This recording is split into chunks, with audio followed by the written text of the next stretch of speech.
நடிகர் சங்கத்துக்கு புதுசா கட்டிடம் கட்டி கொடுக்கறதுக்காக விஷால், கார்த்தி 2 பேரும் சேர்ந்து ஒரு படத்துல நடிச்சு அதுல வர பணத்தை வச்சு நடிகர் சங்கத்தோட கட்டிடத்தை கட்டி தரப்போறதா சொன்னாங்க.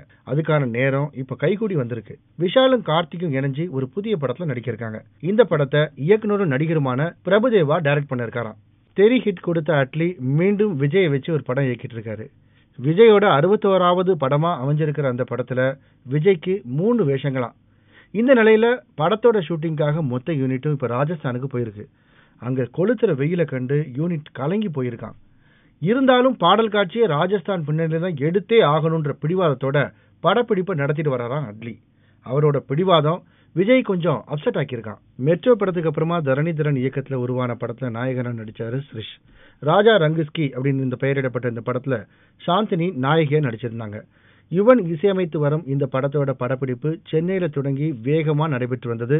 இந்த படத்தை பர்மா டாக்கீஸ் மற்றும் வாசன் தயாரிப்பு நிறுவனம் 2 பேரும் இணைஞ்சு தயாரிச்சிருக்காங்க. இப்போ மொத்த படப்பிடிப்பு முடிஞ்சு இறுதிக்கட்ட பணிகள்லாம் தொடங்க இருக்கு. சிவகார்த்திகேயனோட வருத்தப்படாத வாலிபர் சங்கம் படத்துல நடிச்ச ஸ்ரீதிவ்யாவுக்கு அந்த படம் ஒரு மெகா ஹிட்டா வந்தது. அதுக்கப்புறமா ஜீவா, வெள்ளக்காரத்துறை, காக்கி சட்டை, ஈட்டி, காஷ்மோரா பல படங்கள்ல நடிச்ச ஸ்ரீதிவ்யாவின் மார்க்கெட் இப்போ கொஞ்சம் மந்த நிலையில தான் இருக்கு.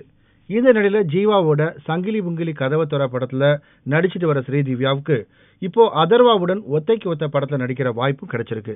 ஏற்கனவே அவர் கூட ஈட்டி படம் ஸ்ரீதிவ்யாவுக்கு நல்ல பேரை வாங்கி தந்தது குறிப்பிடத்தக்கது. போகன் படம் எதிர்பார்த்த வெற்றியை பெறாதனால அடுத்தடுத்த படங்கள்ல கவனம் செலுத்திட்டு வராரு நம்ம ஜெயம் ரவி. இப்போ அவரு டிக் டிக் டிக் மற்றும் வனமகன் படங்கள்ல நடிச்சிட்டு வராரு.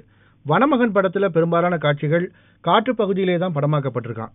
ஜெயம் ரவியோ என் திரையுலக வாழ்க்கையில இந்த படம் ஒரு திருப்பு முனையா அமையும், உலகத்தரம் வாய்ந்ததா இருக்கும் அப்படின்னு சொல்லியிருக்காராம். சமீபத்துல வெளியான டோரா படம் நயன்தாராவுக்கு எதிர்பார்த்த வெற்றியை கொடுக்கல.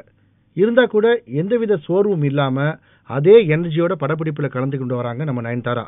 இந்த நிலையில ஒரு கல்லூரியின் கதை, மாத்தி யோசி, அழகன் அழகி, வண்ண ஜிகினா இது போன்ற படங்களை இயக்கிய நந்தா பெரியசாமியும் நயன்தாராட்ட ஒரு கதை சொல்லி ஓகே பண்ணி வச்சிருக்காராம். இந்த படத்துல ஓட்டப்பந்தய வீராங்கனையா நடிக்க இருக்காராம் நயன்தாரா.